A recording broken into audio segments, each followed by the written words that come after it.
رب تبارک تعالیٰ نے چاہا اور اپنے حبیب سے فرمایا، کیا فرمایا؟ لا سلطان علیہ الدم، کہہ دو سے کہ مجھے کوئی عذر نہیں چاہیے، مجھے کوئی بدلہ نہیں چاہیے، کس بات کا، کس کام کا، کس ڈیوٹی کا، کس محنت کا۔ ہر کام کا عذر ہوتا ہے، بدلہ ہوتا ہے۔ آدمی کام کرے اور اس کا بدلہ نہ ملے، عذر نہ ملے، نوکری کرے اور پگار نہ ملے، اور جیسا کام ہوتا ہے ویسا اس کا اجر ہوتا ہے، اور کام کرنے والے کا جیسا مقام ہوتا ہے ایسا اس کا اجر ہوتا ہے۔ سب انسان ہیں۔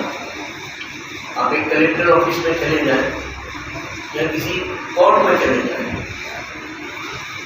دیکھو وہاں سب انسان ہیں۔ ایک پیون ہے، پڑا ہوا ہے چپراسی، بیچارہ ہمارا ڈیوٹی اسی ٹیبل پہ بیٹھا ہے، سب سے پہلے وہ آتا ہے، پوری آفس کی صفائی کرتا ہے، پھر کارکنان آتے ہیں، اس کے بعد پھر افسر آتے ہیں، اور آخر میں سب سے بڑے صاحب آتے ہیں، چاہے کلیکٹر ہی ہو، اور وہ گھنٹہ 2 گھنٹے رہے، 2-4 فائلیں چیک کی، صرف تو سائن کریں، سب سے پہلے ان کی گاڑی تیار ہونے کے بعد چلی جاتی ہے، پھر کام ختم ہونے سے کارکن وغیرہ آ جاتے ہیں۔ وہ بیچارہ پٹے والا سب سے آخر میں جاتا ہے، سب کچھ چیزیں برابر رکھے گا، دروازے باریاں بند کرے گا، تالا لگائے گا، آخر میں سب سے چیزیں آتا ہے، سب سے پہلے جاتا ہے، سب سے آخر میں، اور سب سے کم پگار اس کا، سب سے کم پگار اس کا۔ ایسا کیوں؟ تو سب کہیں گے پڑے والا ہے، ایسا افسر ہے، اس سے بڑھ کے کارکن ہے، اس سے بڑھ کر سینئر کارکن ہے۔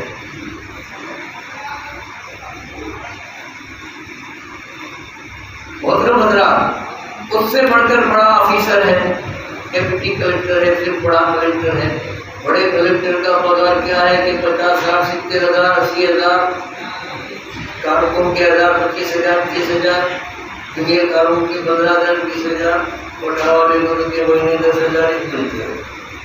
تو جس کا جو ہوتا ہے اس کے مطابق اس کو اجر ملتا ہے، اجر ملتا ہے۔ مجھے بتاؤ، اللہ کے بعد، اللہ تبارک تعالیٰ کے بعد سب سے بڑی ذات کون سی؟ سبحان اللہ۔ آپ جواب ایک ہی دو گے کہ اللہ کے حبیب ہمارے آقا مصطفیٰ جان رحمت صلی اللہ علیہ وسلم کی ذات بابرکات جو ہے وہ سب سے بڑی۔ تو اجر مانگنے کی بات آئی، اجر لینے والی ذات کون سی ہے؟ تو مانگیں گے تو کیا مانگیں گے؟ اور دینے والے جو ہیں وہ کوئی ان سے بڑا نہیں ہے، سب ان کے غلام۔ پوری امت کے پاس سے رب نے چاہا، اے محبوب اپنی رسالت کا اجر مانگو، اپنی پیغمبری کا اجر مانگو، اپنی نبوت کا اجر مانگو، تم نے جو خدمت دی ہے اس کا بدلہ مانگو۔ لا اسألکم علیہ اجرا، آپ فرماتے ہیں کہ کچھ نہیں چاہتا، اگر دینا چاہتے ہو دینے والے کیا دیں گے؟ وہ بھی تو مصطفیٰ جان رحمت چاہتے ہیں۔ اس کا اجر کوئی دے نہیں سکتا، اس کا بدلہ کوئی دے نہیں سکتا، اور غلاموں سے آقا مانگے، نبی دینے والی کی ذات ہے، نبی دیتا ہے، مانگتا نہیں ہے، نبی مانگنے والے نہیں ہیں، دینے والے ہیں، یہ بڑی شان والے ہیں۔ جب رب نے چاہا تو آپ نے یہ کہا، میرے رب کا فرمان ہے وَإِلَّا الْمَوَدَّةَ فِي الْقُرْبَى، سبحان اللہ۔ میری یہ ڈیوٹی کا اثر، میری نبوت کا اثر، میری رسالت کا اثر، میری پیغمبری کا اثر، میں نے تم کو جو دیا دین اسلام، اور اس کے لیے جو تکلیفیں برداشت کی، مار کھائی، گالیاں سنی، بھوکے رہا، پیٹ پہ پتھر میں نے باندھے، وطن پیارا چھوڑا، ہجرت کی، کیا کیا نہیں برداشت کیا میں نے۔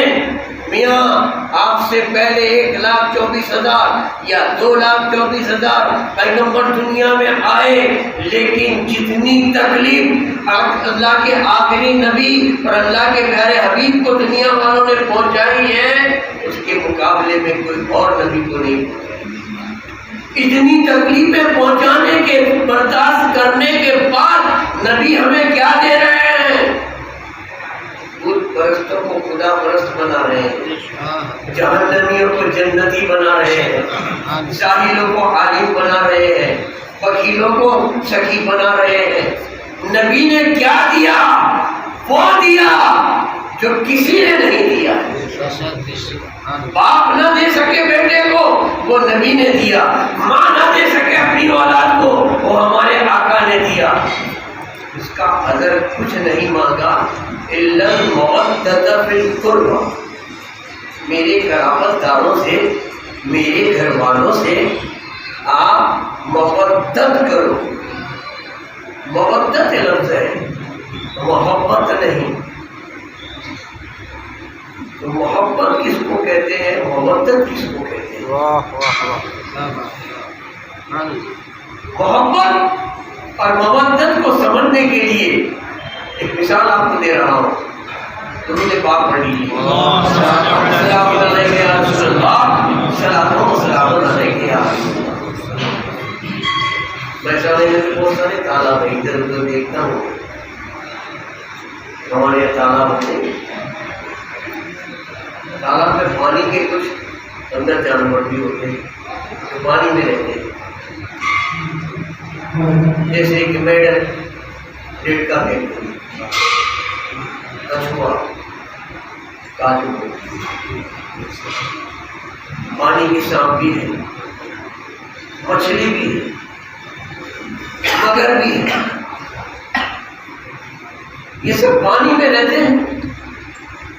بزرگوں اور دوستوں، ہم نے دیکھا ہے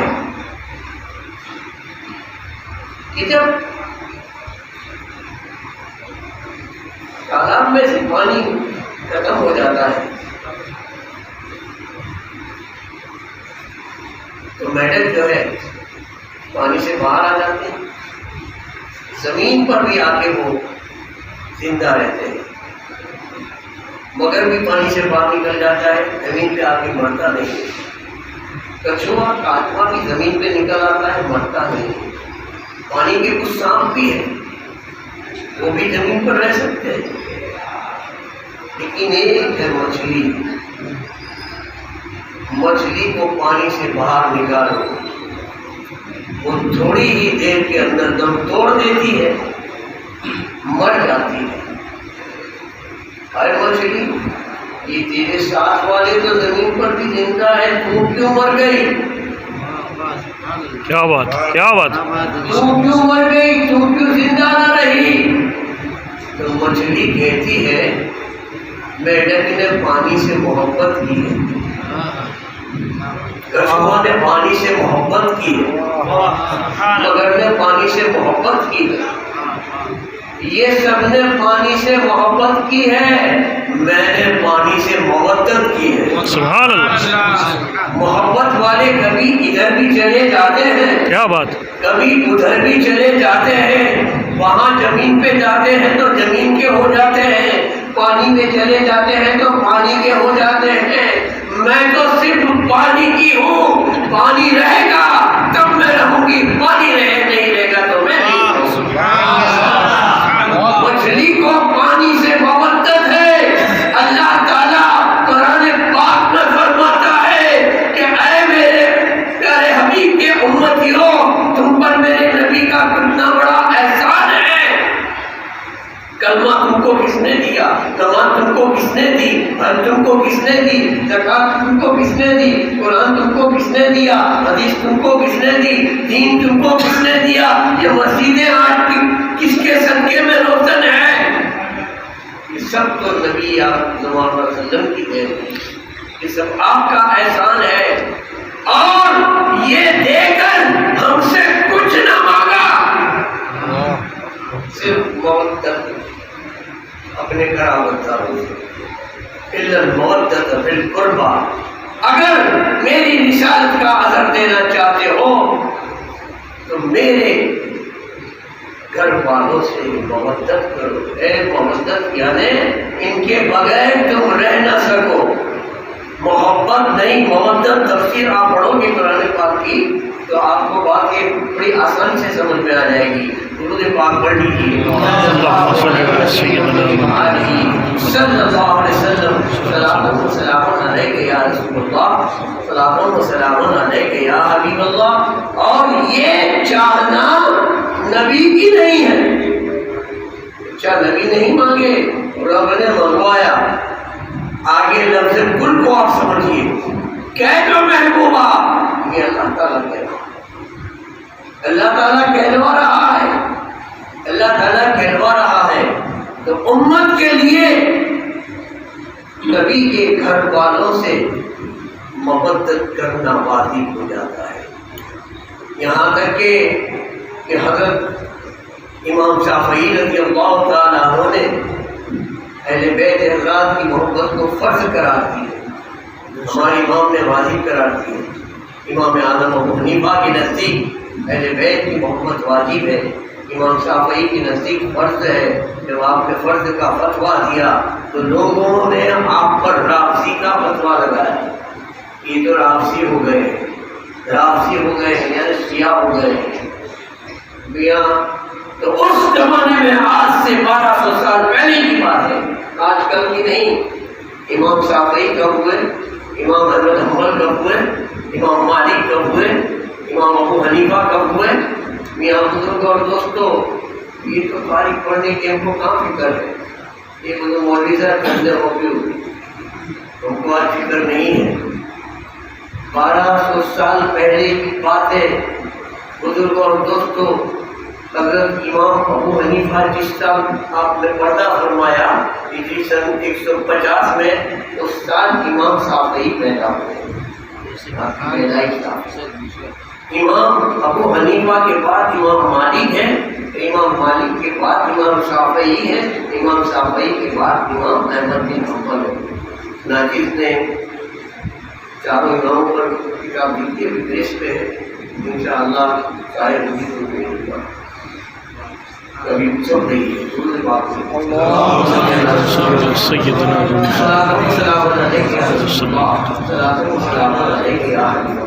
محترم حضرات، امام شافعی نے جواب کیا دیا اعتراض کا کہ لوگوں اگر اہل بیت کی محبت میں کرنے سے اگر کوئی رافضی ہو جاتا ہو تو دنیا والوں تم گواہ رہنا، میں سب سے پہلے رافضی ہوں، سب سے پہلے رافضی ہوں۔ یہ امام شافعی رضی اللہ تعالیٰ عنہ کی اہل بیت سے محبت تھی۔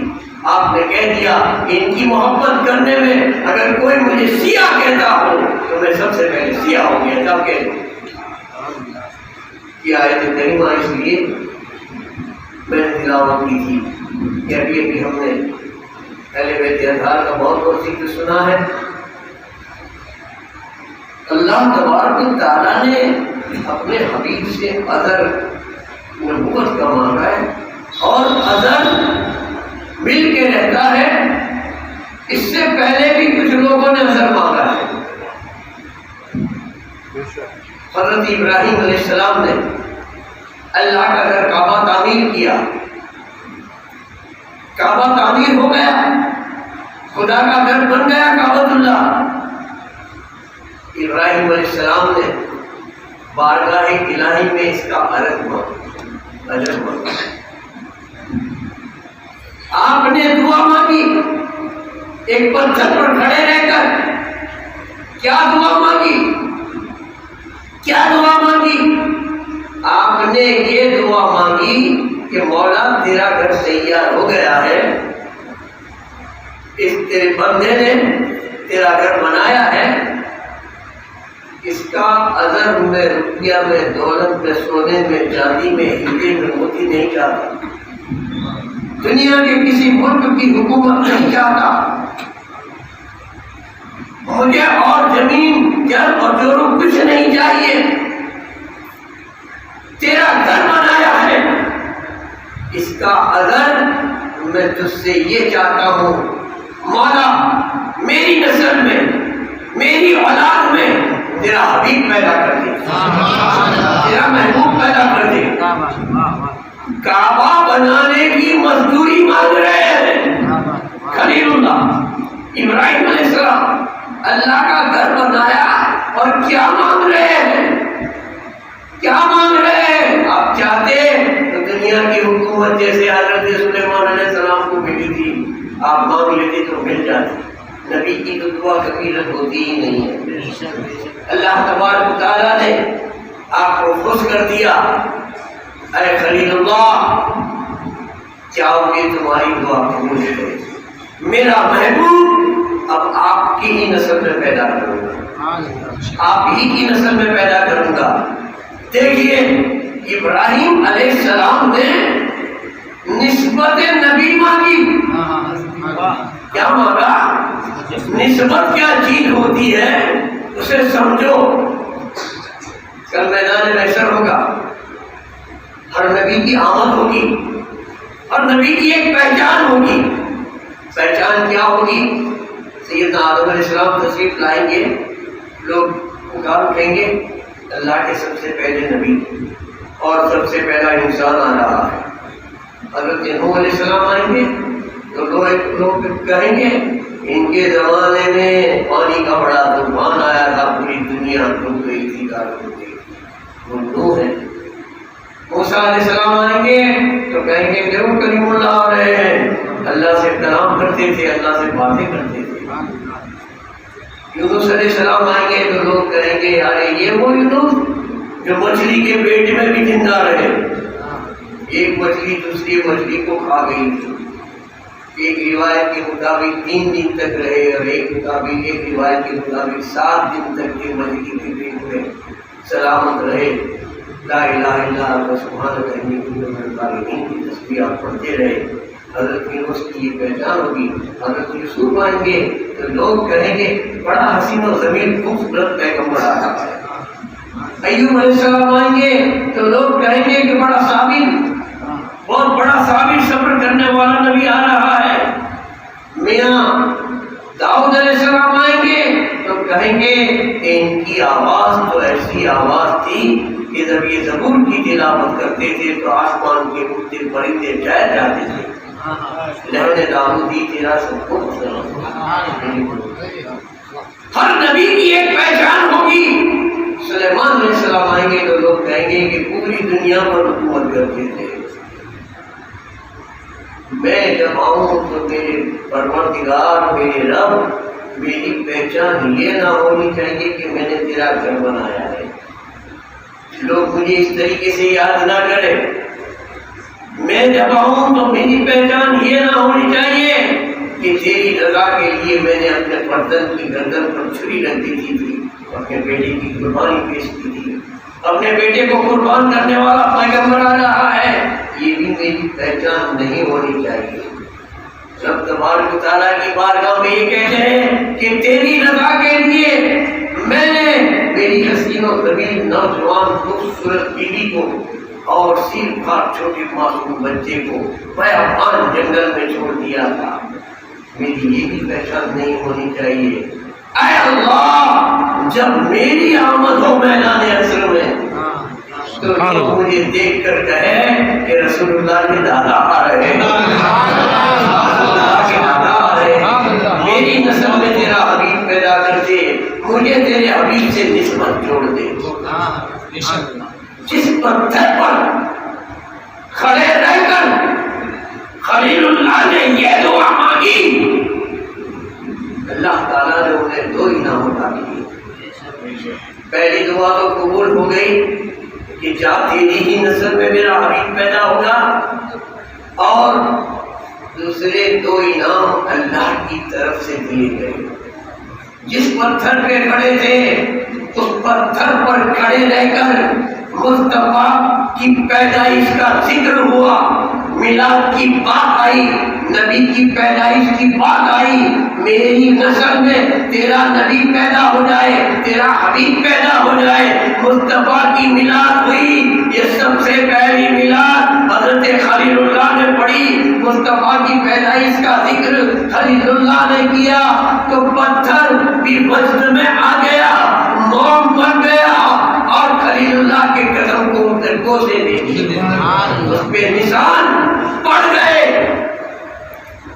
وہ پتھر آج بھی کتنا قیمتی ہے، کتنا معتبر ہے، کتنی فضیلت والا ہے، کتنے مرتبے والا ہے۔ حاجیوں کو پوچھو، عمرہ کر کے آئے ان کو پوچھو، ارے میاں ہزاروں لاکھوں پتھر پر ابراہیم علیہ السلام گھومے ہیں، پوری دھرتی وہ پتھریلی زمین ہے، لیکن یہ ایک پتھر کہ پتھر کا ہمارے نزدیک کوئی مقام نہیں ہوتا، مقام کی دہلیز پہ رکھتے ہیں، اس پتھر کو ٹھوکر مار کے آتے ہیں، ٹھوکر مار کے جاتے ہیں۔ لیکن دیکھو جب نبی کے قدموں سے نسبت ہوئی، خلیل اللہ کے قدموں سے جب نسبت ہوئی تو وہ پتھر کا مقام، ارے میاں اس کی تعریف قرآن میں وَاتَّخَذُوا مِن مَّقَامِ إِبْرَاهِيمَ مُصَلًّى۔ اے حاجی تو طواف سے فارغ ہو جا، اے عمرہ کرنے والے عمرہ کے طواف سے تو فارغ ہو جا، آپ مقام ابراہیم کے قریب 2 رکعت نماز پڑھ۔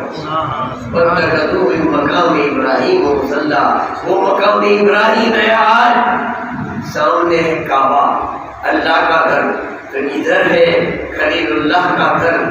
کیسا گھر؟ ایک چھوٹا سا سونے کا پنجرا ہے، اس کے اندر ایک پتھر ہے، پتھر پر نبی کے قدم نشان موجود ہے۔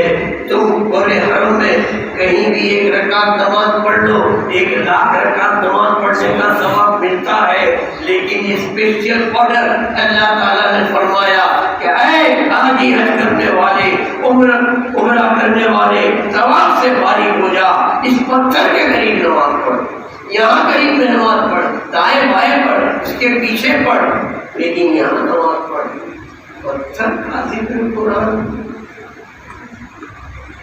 ہلکی چیز ہو، ہم کچھ بھی ہیں، اپنے آپ کو کبھی ہلکے مت سمجھو مسلمان، ہماری نسبت کو دیکھو، ہم کس کے غلام ہیں، کس کے کلمہ وہ ہے، ہمارا آقا کون ہے، ہمیں مت دیکھو، ہماری نسبت کو دیکھو۔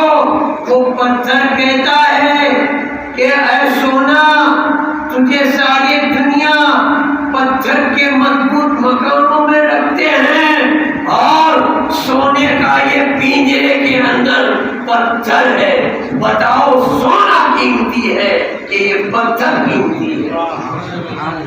سونے کا کچھ نہ آئے، نبی کے قدموں سے جب نسبت ہو گئی تو پتھر عزت والا ہو گیا۔ ارے آؤ دوسری مثال دیتا چلو کہ نسبت کتنی بڑی چیز ہے۔ درود پاک پڑھ لیجیے، صلاۃ و سلام علیک یا رسول اللہ، صلاۃ و سلام علیک یا حبیب اللہ۔ قرآن سے اس کا ثبوت مل رہا ہے۔ وَاتَّخَذُوا مِن مَّقَامِ إِبْرَاهِيمَ مُصَلًّى، یہی ابراہیم علیہ السلام جب آپ کی عمر 82 یعنی 82 سال کی ہوئی تو اللہ تبارک و تعالیٰ نے آپ کو پڑھنے نکالا، بڑھاپے میں اللہ نے بیٹا دیا۔ کون سا ایسا باپ ہوگا اس بیٹے سے محبت نہ کرے، پیار نہ کرے؟ اور اولاد سے پیار اور محبت کرنی بھی چاہیے۔ سنت بھی ہے آقا کی، بچوں سے پیار محبت کرو۔ اپنے بیٹے سے محبت کرتے تھے خلیل اللہ، فرشتوں نے شکایت کی، وعدہ عرضی رکھی تھی اللہ کی بات، یہ خلیل تیرا نہیں ہے، تجھ سے محبت نہیں کرتا، اپنے بیٹے سے محبت کرتا ہے، اپنی بیوی سے محبت کرتا ہے۔ اللہ تعالیٰ نے فرشتوں سے کہا تمہیں معلوم نہیں ہے خلیل میرا ہے، خلیل میرا ہے۔ وہ بیٹے سے محبت کرے، بیوی سے محبت کرے، وہ بات الگ ہے، لیکن خلیل میرا ہے۔ نہیں، ہم دیکھتے ہیں بہت پیار کرتا ہے اپنے بچے سے۔ اللہ تعالیٰ نے ان کو فرمایا خلیل اپنی بیوی کو اور اپنے بچے کو بیابان جنگل میں چھوڑ دو۔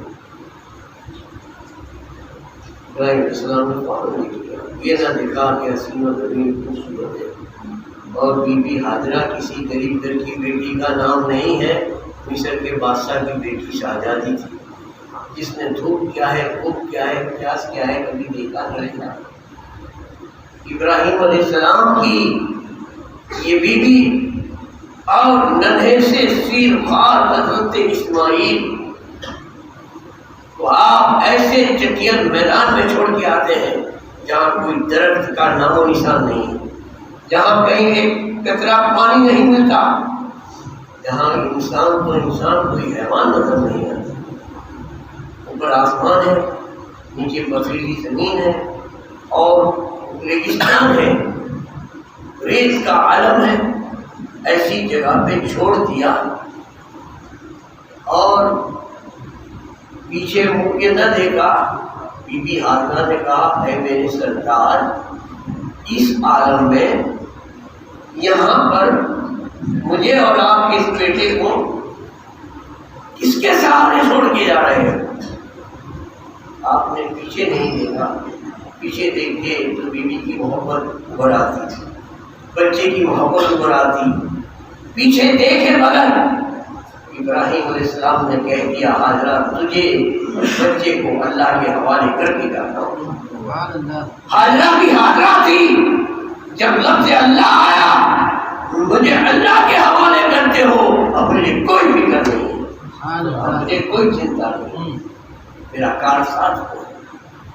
تھوڑے دن کا کھانا تھا ختم ہو گیا، تھوڑے دن کا پانی تھا ختم ہو گیا، پھر ماں بھی بھوکی بچہ بھی بھوکا، ماں بھی پیاسی بچہ بھی پیاسا، پانی کی تلاش میں حاجرہ۔ دو چھوٹی چھوٹی ٹیکریاں ہیں، چھوٹی چھوٹی پہاڑیاں ہیں، ایک کا نام صفا ہے، دوسرا کے نام مروہ ہے۔ صفا پہ چڑھتی ہے، دور دور تک کی نظر پھیلاتی ہے، کوئی پانی کی نشانی نظر نہیں آتی۔ مروہ پہ چڑھتی ہے، دور دور تک کی اپنی نظر پھیلاتی ہے، کوئی نشانی نظر نہیں آتی پانی کی۔ صفا اور مروہ، مروہ اور صفا 7 چکر لگاتی ہے، بچے کو زمین پر رکھ دیتی ہے، تو بچہ مارے پیاس کے اپنی ایڑیاں پتھریلی دھرتی پر رگڑتا ہے۔ نبی کا شہزادہ ہے، سیر کھار بچہ ہے، ایڑیاں جہاں پر گسی وہاں سے پانی کا چشمہ جاری ہوا۔ یہ نبی کے قدموں کی برکت ہے۔ میاں بزرگوں اور دوستوں، دیکھیے اسماعیل علیہ السلام کو پیاس لگی تو رب نے پانی کا چشمہ جاری کیا، ماں نے اللہ کا شکریہ ادا کیا، اللہ تعالیٰ کا کرم ہو گیا ہے۔ واقعی ابراہیم مجھے اس کے حوالے کر کے گئے تھے، یہی میرا کارساز ہے۔ ادھر سے پتھر لائی، ریت لائی، پتھر لائی، ریت لائی، پانی بنانے لگی، پانی بڑھتا جا رہا ہے، پانی بڑھتا جا رہا ہے۔ آخر کار اس زمانے میں عربی بھی نہیں تھی، عبرانی چل رہی تھی، عبرانی زبان میں آپ نے کہہ دیا جم جم جم جم، یعنی رک جا رک جا، اسٹاپ اسٹاپ۔ یہ جھمجھم تب سے ہے، ہمارے آقا سے 4000 سال پہلے کا واقعہ ہے، آج تک جاری اور ساری ہے۔ میاں اسماعیل علیہ السلام کو پیاس لگی تو پتھریلی زمین میں سے پانی کا چشمہ جاری ہوا۔ یہ خلیل اللہ کا بیٹا تھا۔ بزرگوں اور دوستوں، اور حبیب اللہ کا نواسا کربلا میں ہے، قریب میں نہر فرات بہ رہی ہے، چٹیل میں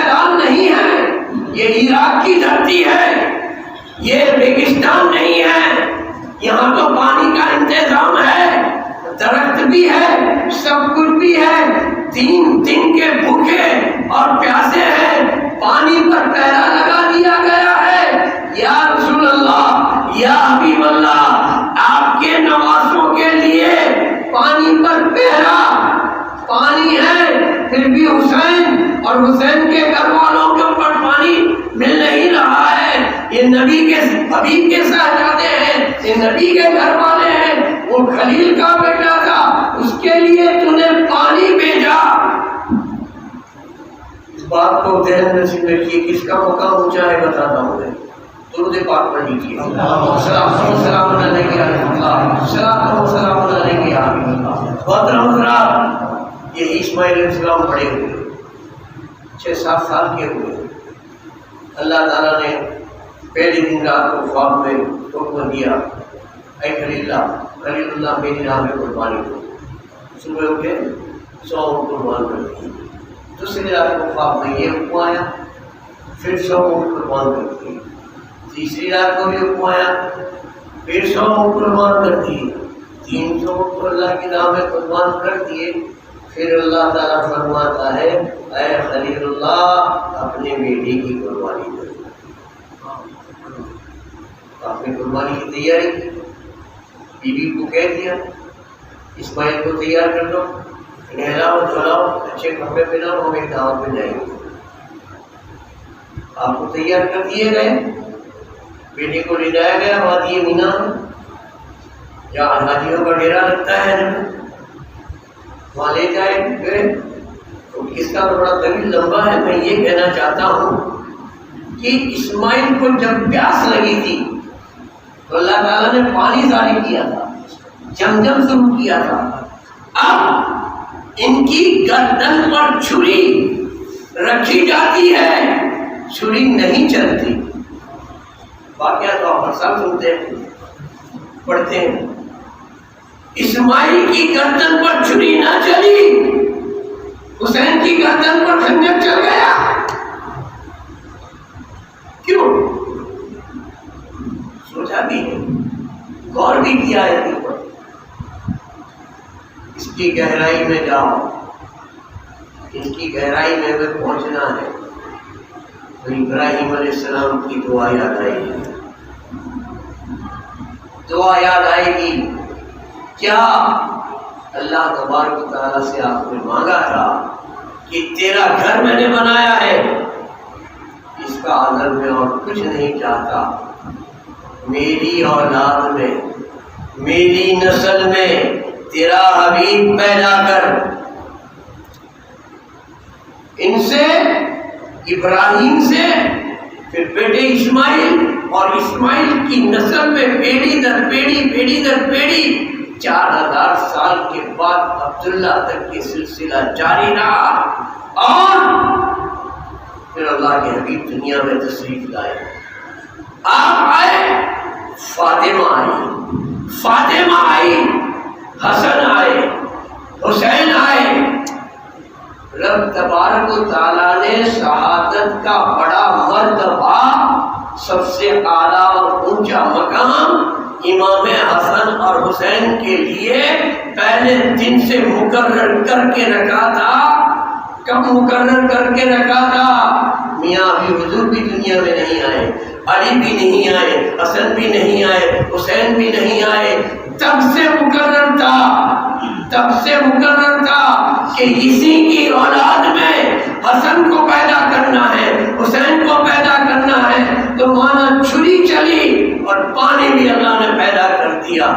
بزرگوں اور دوستوں، اللہ کی مرضی تھی، رضا تھی اللہ کی، ان کی قربانی لینا چاہتا تھا رب تبارک و تعالیٰ، ان کا امتحان لینا چاہتا تھا رب تبارک و تعالیٰ۔ ایسا امتحان حسین ابن علی کے سوا نہ کوئی دے سکتا تھا، نہ کوئی دے سکتا ہے، نہ قیامت تک کے کوئی دے سکے گا، نہ کوئی دے سکے گا۔ بزرگوں اور دوستوں، وہاں زندگی دی تھی، یہاں شہادت دی تھی، یہاں شہادت دی تھی۔ یہ مرضی مولا تھی، ورنہ یزید کی طاقت نہیں تھی۔ کہ حسین کا پاک بال واقع کر سکے۔ ان کی اولاد میں ایسے ایسے ولی پیدا ہوئے ہیں، حسینی ساداتوں میں ایسے ولی پیدا ہوئے ہیں کہ جنہوں نے پانی پر حکومت کر کے دکھائی ہے، جنہوں نے ہوا پر حکومت کر کے دکھائی ہے، جنہوں نے زمین پر حکومت کر کے دکھائی ہے۔ کوئی 14ویں پیڑھی میں ہوا، کوئی 15ویں پیڑھی میں ہوا، کوئی 17ویں پیڑھی میں ہوا۔ مشہور واقعہ ہندوستان کے مسلمان کا بچہ جانتا ہے کہ خواجہ نہ گئے، خواجہ نے غلام کو، مرید کو بھیجا اور کہا اس کاسے کے اندر، اس کٹورے کے اندر جاؤ، انا ساگر کو کون تجھے خواجہ بلاتے ہیں؟ یہ کون ہے خواجہ؟ یہ ہند کا راجا، ایسا نہیں ہے کوئی راجا کہ جس کی حکومت پانی پر چلے۔ پورا انا ساگر سمیٹ کر ایک کاسے میں آ گیا، یہ حسینی ساجادہ ہے، امام حسین کی اولاد ہے غریب نواز۔ ساری دنیا ان کو چشتی سے جانتی ہے، آپ چشتی طریقت میں ہیں، آپ کی طریقت کی اٹک چشتی ہے، اور ہمیشہ ہر حضور کی مشہور اٹک جن طریقت سے ہوتی ہے، جس کا جو پیر ہوتا ہے اور پیر کی جو طریقت ہوتی ہے اس سے وہ مشہور ہوتے ہیں۔ یہ خواجہ کو کوئی معین الدین حسینی نہیں کہتا، خواجہ کو سب معین الدین چشتی کہتے ہیں۔ یہ آپ کی چشتی جو ہے، آپ کے پیر چشتی ہے، چشتی سلسلے کے آپ خلیفہ ہیں، مرید ہیں، لیکن اولاد میں آپ حسینی، آپ کا شجر نسب پڑھو گے تو حسینی ملے گا۔ میرے بزرگ دوستوں، گجرات کی سرزمین پر آج سے 900 سال پہلے نہر والا پاٹن اور ہیل واٹ پاٹن گجرات کی پرانی راجدھانی ہے۔ راجا کرم دیو سولنکی کے زمانے میں حضرت سلطان حاجی بت اس ناجیب کے جد امجد 25ویں پیڑھی پر آپ آئے، 200 آدمی کا قافلہ آپ کے ساتھ تھا۔ ایک بڑے مندر کے سامنے میدان میں آپ نے قیام کیا، مندر کے پجاری کو خبر پڑ کے مسلمانوں کا لشکر آیا ہے، ہمارے راجا کی حکومت کو چھین لے گا۔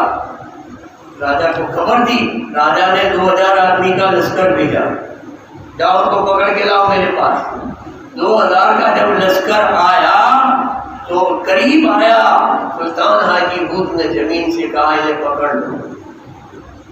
2000 کے لشکر کو پکڑ لیا گیا، پکڑ دیا آپ نے، زمین نے پکڑ لیا، پھر اندر دھسنے لگے، یہاں تک کہ آ گئے تو لشکر نے معافی مانگی کہ کوئی مہان چمتکاری مہاراجا ہے، معافی مانگ لو، واپس چلو ورنہ ابھی ہم سب زمین میں مر جائیں گے۔ معافی مانگی، ہم آپ کا پیچھا نہیں کریں گے، ہم آپ پر حملہ نہیں کریں گے، ہمیں چھوڑ دو۔ آپ نے کہا میں تم سے کچھ لینے نہیں آیا، تم کو کچھ دینے آیا ہوں۔ تاریخ پڑھو گے، اتہاس پڑھو گے پاٹن کا تو آپ کو پتہ چلے گا۔ بزرگوں اور دوستوں، سب کے سب نے کہا تم جیسا کہو گے ویسا کریں گے۔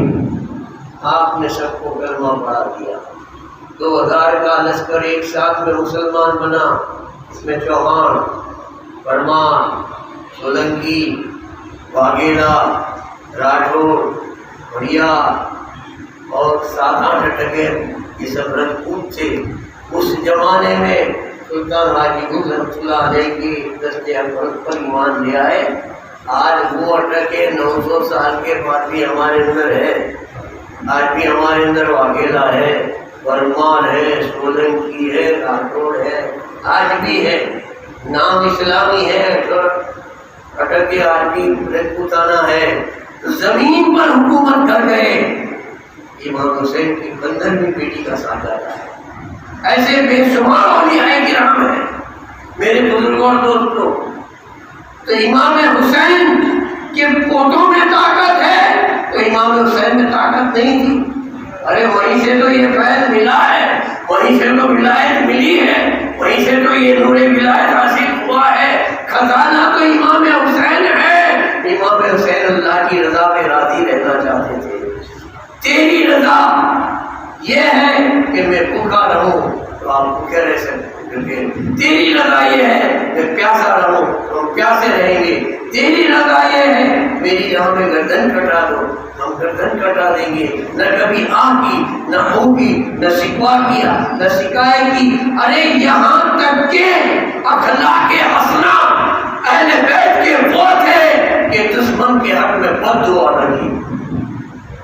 حسین جیسا شہید اعظم جہاں میں کوئی ہوا نہیں ہے، چھری کے نیچے گلا ہے لیکن کسی سے کوئی گلا نہیں ہے، کسی سے کوئی گلا نہیں ہے۔ ایسا اخلاق کیا بہتر اخلاق تھے۔ امام عالی مقام مرضی مولا تھی۔ امام عالی مقام کی مرضی کیا تھی؟ وہ تو حضرت سیدنا موسیٰ کلیم اللہ ایک روز ٹور پہ جا رہے تھے، راستے میں ایک مستان مجذوب بنی بیٹھے تھے ان کے زمانے میں۔ انہوں نے کہا اے کریم، اے موسیٰ کہاں جاتے ہو؟ رسول پہ اللہ سے باتیں کرتے ہو نا تم؟ ہاں، اللہ سے میرا ایک سوال ہے، پوچھ کیا؟ اللہ کیا جواب دیتا ہے مجھے کہنا، تم اس سے باتیں کرتے ہو، میں تو اس سے باتیں نہیں کرتا۔ میرے رب سے پوچھنا کہ تو رحمان ہے، رحیم ہے، کریم ہے، غفار ہے، اتنی بڑی شان والا ہے، تو پھر تو نے جہنم کیوں بنائی؟ جہنم تو عذاب کی جگہ ہے، تکلیف کا مقام ہے، مصیبتوں کا مقام ہے۔ یا تو اپنے نام بدل دے، کریم ہو کے، رحیم ہو کے، رحمان ہو کے، غفار ہو کر تو عذاب والے مقام بنا رہا ہے۔ یا تو جہنم مٹا دے یا تو اپنے نام بدل دے۔ موسیٰ علیہ السلام کی صورت میں پڑھ گئے۔ سوال تو بڑا عجیب ہے، بہت اچھا سوال ہے، چلو پوچھ لو۔ اللہ سے ہم کلام ہوئے اور کہا کہ راستے میں ایک مجذوب بیٹھا ہے، وہ ایسا سوال کر رہا ہے۔ اللہ تعالیٰ نے فرمایا اے کریم، جواب سے مطمئن نہیں ہوگا، اس کو بتانا پڑے گا، اس کو بتاؤ، اس کے جواب، اس کا جواب میں اس کو بتا دوں گا۔ اس کے پاس جاؤ، اس کو کہو تمہاری گود میں سو جائے اور اپنا سیدھا ہاتھ اس کی آنکھوں پہ رکھو، اس کی آنکھوں پہ تمہارا سیدھا ہاتھ رکھو، کہو کہ میری ہتھیلی میں تیرا جواب ہے۔ اللہ تعالیٰ یہاں تجھے بتا دے گا۔ وہ مجذوب موسیٰ علیہ السلام کی گود میں سو گئے، آنکھوں پر موسیٰ علیہ السلام نے اپنا ہاتھ رکھ دیا اور موسیٰ علیہ السلام کی ہتھیلی ٹی وی کی اسکرین بن گئی، پکچر چالو ہو گیا۔ اندر آپ دیکھ رہے ہیں، دیکھنے والا ایک میدان ہے، ایک مرد مجاہد تنہا اکیلا ہے، ہزاروں نے گھیرا ہوا ہے، ادھر سے تیر چل رہے ہیں، ادھر سے تلواریں چل رہی ہیں، خنجر چل رہے ہیں، ایک پر ہزاروں کا حملہ ہو رہا ہے، کئی جگہوں سے چور چور ہے مجاہد۔ دیکھنے والے سے برداشت نہ ہوا، وہ دیکھ نہ سکا منظر، چیخ اٹھا اے جہنمیوں کیا کر رہے ہو؟ سوال کرنے والے کی زبان سے نکلا اے جہنمیوں تم کیا کر رہے ہو؟ یہ کون سا زمانہ ہے؟ حضرت کریم اللہ کا، موسیٰ علیہ السلام کے زمانے میں اللہ تعالیٰ نے وہ منظر بتایا۔ کریم اللہ بھی نہیں جانتے تھے کیونکہ نیچے سے وہ دیکھ رہا تھا، یہ کون سا منظر ہے؟ دیکھ سن لے، یہ میدان کربلا ہے اور وہ مرد مجاہد جس پر ہزاروں کا حملہ ہو رہا ہے وہ میرے حبیب کا نواسا حسین ابن علی ہوگا۔ اس پر اس طریقے سے ظالم ظلم کریں گے، جہنم میں نے ان کے لیے بنائی ہے، جہنم میں نے ظالموں کے لیے بنائی ہے جو مظلوم کے اوپر ظلم کرتے ہیں۔ میرے گرو دوستوں، تو کلیم اللہ تو ہمارے آقا سے کئی ہزار سال پہلے ہو چکے، تو مرضی مولا تھی، ورنہ حسین کی کوئی بات بھاگا نہ کر سکے۔ آخر میں اللہ کے رسول نے یہ کیوں مانگا وہ کہہ دوں تو اسے پڑھ لیجیے۔ اللہم صلی علی سیدنا محمد۔ سلام علیکم یا رسول اللہ۔ اجر کیوں مانگا کہ میری رسالت کا اثر یہ ہے، میرے قرابت داروں سے محبت مانگی۔ محبت آدمی کس سے کرتا ہے؟ جس سے محبت کرے گا، مودت کرے گا، اس کی اطاعت کرے گا، اس کی فرما برداری کرے گا، اس کا دامن پکڑے گا۔ تو آپ نے حجۃ الوداع کے موقع پر حکومت کو یہ نصیحت فرمائی تھی کہ لوگوں میں میرے پیچھے جو بدلدار چیزیں چھوڑ کے جاتا ہوں اس کا دامن مضبوطی سے پکڑے رہنا، تم کو کوئی گمراہ نہیں کرے گا، کیونکہ میرے پاس کوئی نبی آنے والا نہیں ہے۔ تم کو گمراہی سے کون بچائے گا؟